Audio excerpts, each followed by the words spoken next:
The power within you which enables you to form a thought picture is the starting point of all there is. In its original state, it is the undifferentiated formless substance of life.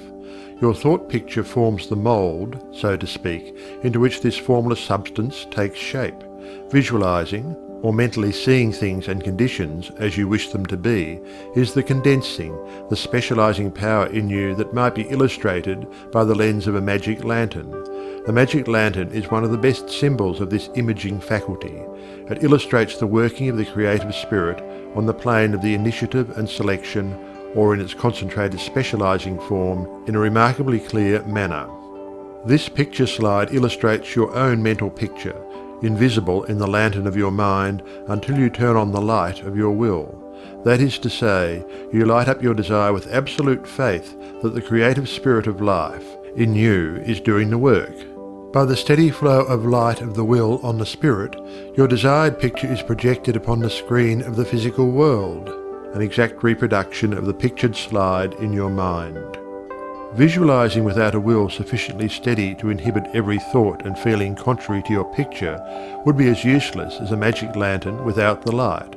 On the other hand, if your will is sufficiently developed to hold your picture in thought and feeling without any ifs, simply realizing that your thought is the great attracting power, then your mental picture is as certain to be projected upon the screen of your physical world as any pictured slide put into the best magic lantern ever made.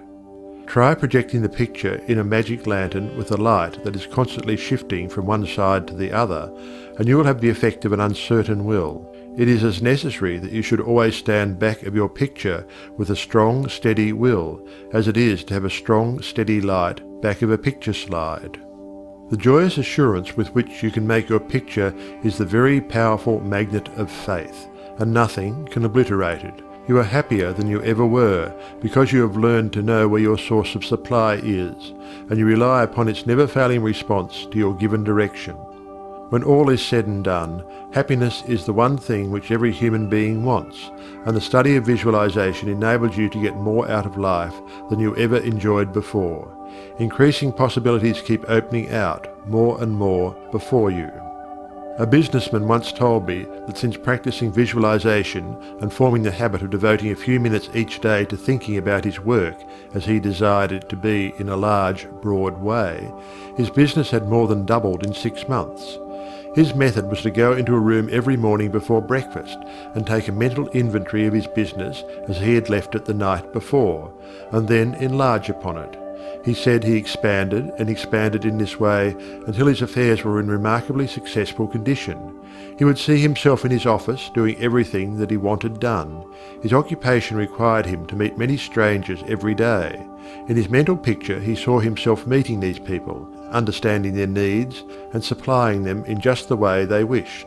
This habit, he said, had strengthened and steadied his will in an almost inconceivable manner.